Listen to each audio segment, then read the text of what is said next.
হর হর মহাদেব। শিবভক্তদের কাছে আজ আমি নতুন একটি ভিডিও নিয়ে শুরু করব এবং সবার আগে ব্রিথ অ্যান্ড ব্লগস চ্যানেলটি সাবস্ক্রাইব করে রাখবেন। তো বন্ধুরা, শুরু করা যাক। ধুতরা একটি অত্যন্ত পরিচিত এবং পবিত্র উপাদান।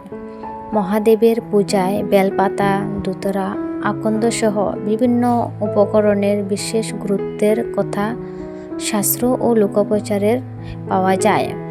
বিশেষ করে কালো ধুতরা নিয়ে অনেকের মধ্যেই রয়েছে নানা ধরনের ধর্মীয় বিশ্বাস।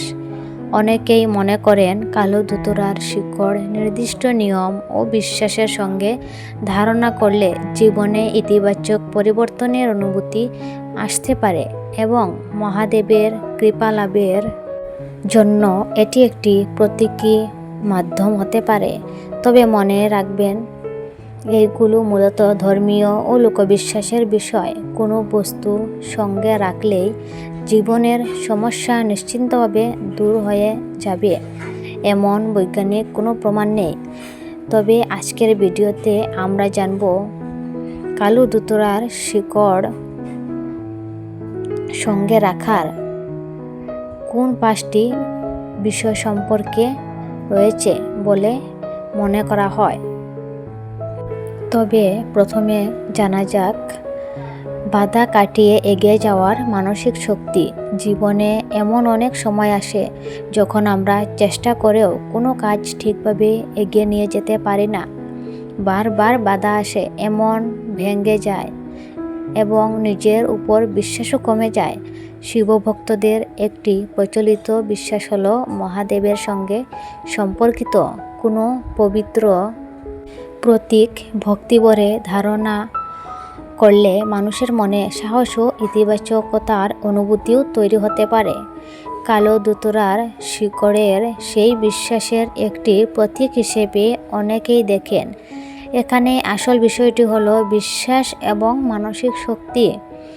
আপনি যখন মহাদেবকে স্মরণ করে কোনো ধর্মীয় প্রতীক ধারণা করেন, তখন আপনার মনে একটি সংকল্প তৈরি হতে পারে, আমি ভয় পাব না, আমি চেষ্টা করে যাব এবং মহাদেবের নাম নিয়ে সামনে এগিয়ে যাব। এই ইতিবাচক মনোভাবই কঠিন সময়ে আপনাকে শক্ত থাকতে সাহায্য করবে। দ্বিতীয়ত বিশ্বাস হলো নেতিবাচক চিন্তা থেকে মনকে দূরে রাখা। আমাদের জীবনে বাইরের সমস্যার পাশাপাশি মনের মধ্যেও অনেক অস্থিরতা থাকে। অতিরিক্ত চিন্তা, ভয়, হতাশা এবং ভবিষ্যৎ নিয়ে দুশ্চিন্তা অনেক সময় আমাদের স্বাভাবিক কাজেও কঠিন করে তোলে। কালো ধুতরার শিকড়কে কখনো কখনো নেতিবাচক প্রভাব থেকে রক্ষার একটি প্রতীক হিসেবে দেখা হয়। তবে এটিকে কোনো অলৌকিক সুরক্ষা হিসেবে না দেখে ভক্তির প্রতীক হিসেবে ভাবাটাই অনেকই ভালো। শিকড়টির সঙ্গে রাখার সময় যদি আপনি কয়েক মুহূর্ত চোখ বন্ধ করে মহাদেবের নাম স্মরণ করেন, তাহলে নিজের মনকে শান্ত করার একটি অভ্যাস তৈরি হতে পারে। আপনি বলতে পারেন, ওম নমঃ শিবায়। ধীরে ধীরে শ্বাস নিন, মহাদেবকে স্মরণ করুন এবং নিজের মনের ভয় ও অস্থিরতা তার চরণে সমর্পণ করুন। অনেক ভক্তের কাছে এই বিশ্বাসই মানসিক শান্তির একটি অংশ। তৃতীয় বিশ্বাসটি হলো কাজের প্রতি একাগ্রতা ও আত্মবিশ্বাস। অনেক সময় আমরা একটি কাজ শুরু করি, কিন্তু মাঝপথে মন অন্যদিকে চলে যায়। কখনো মনে হয় আমি পারবো। তো এই আত্মবিশ্বাসের অভাব আমাদের এগিয়ে যাওয়ার পথে বড় বাধা হয়ে দাঁড়ায়। মহাদেবকে যোগ, ধ্যান এবং একাগ্রতার প্রতীক হিসেবেও ভক্তরা স্মরণ করেন। তাই কালো ধুতরার শিকড় ধারণ করার সঙ্গে কিছু লোকাচার, একাগ্রতা এবং সংকল্পের বিশ্বাস জড়িয়ে আছে। আপনি যদি এটি ধারণ করেন, তাহলে শুধু বস্তুটির উপর নির্ভর না করে নিজের জন্য একটি সংকল্প তৈরি করুন।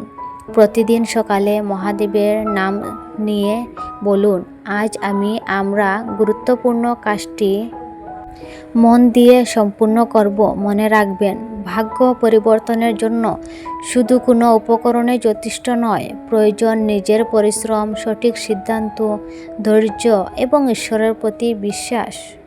এখন জানব চতুর্থ বিশ্বাস নিয়ে। সংসারে শান্তি ও শুভ ভাবনা। সংসারের ছোটোখাটো বিষয় নিয়ে অশান্তি, ভুল বুঝাবুঝি কিংবা রাগ হওয়া স্বাভাবিক, কিন্তু অনেক সময় সেই ছোট সমস্যা বড় আকার ধারণ করে।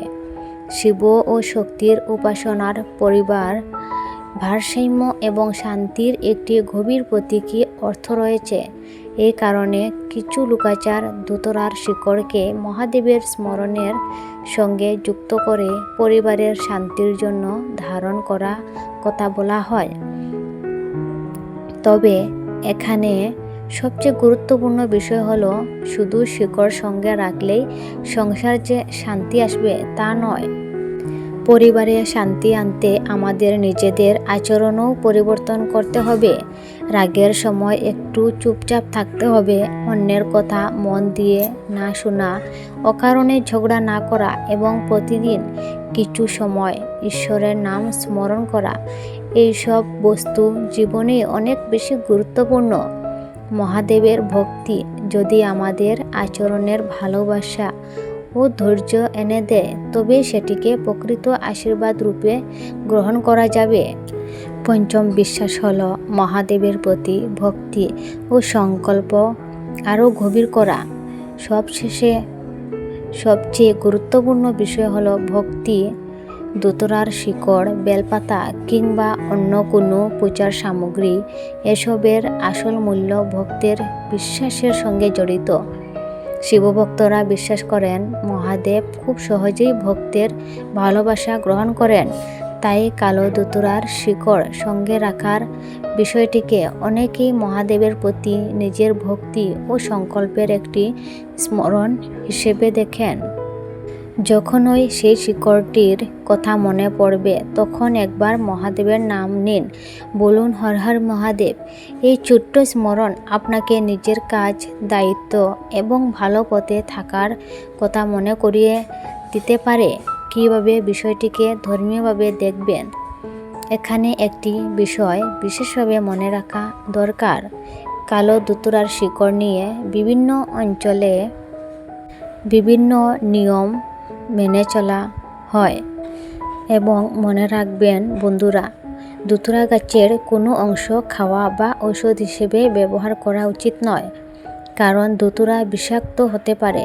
শুধু ধর্মীয় প্রতীক হিসেবে ব্যবহার করলেও এটি শিশুদের নাগালের বাইরে এবং নিরাপদভাবে রাখা উচিত। প্রিয় শিবভক্তরা, জীবনে সত্যিকারের পরিবর্তন তখনই আসে যখন ভক্তির সঙ্গে কর্মযুক্ত হয়।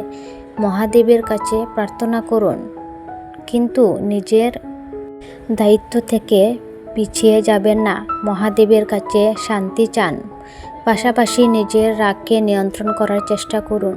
মহাদেবের কাছে সাফল্য চান, পাশাপাশি নিজের কাজটিও নিষ্ঠার সঙ্গে করুন। আর মহাদেবের কাছে বাধা দূর করার প্রার্থনা করার সঙ্গে সঙ্গে নিজের ভুলগুলো সংশোধন করার সাহস রাখুন। কালো দোতরার শিকড় আপনার কাছে যদি মহাদেবের স্মরণের একটি প্রতীক হয়, তাহলে সেটিকে সেইভাবেই সম্মানের সঙ্গে রাখুন এবং বিশ্বাস করবেন যে মহাদেব আমার সঙ্গে সর্বদা বিরাজমান। তো বন্ধুরা, আজকের ভিডিওটি তোমাদের কেমন লাগলো অবশ্যই কিন্তু আমাকে কমেন্ট করে জানাবে। যদি ভালো লাগে একটু সাবস্ক্রাইব করে, একটা লাইক করে এবং শেয়ার করে নেবে। এবং সবাই একসঙ্গে মিলে হর হর মহাদেব বলুন এবং ভগবানের প্রতি বিশ্বাস সর্বদা রাখুন। দেখবেন এমনিতে সকল প্রকার দুঃখ কষ্ট দূরে চলে যাবে। হর হর মহাদেব।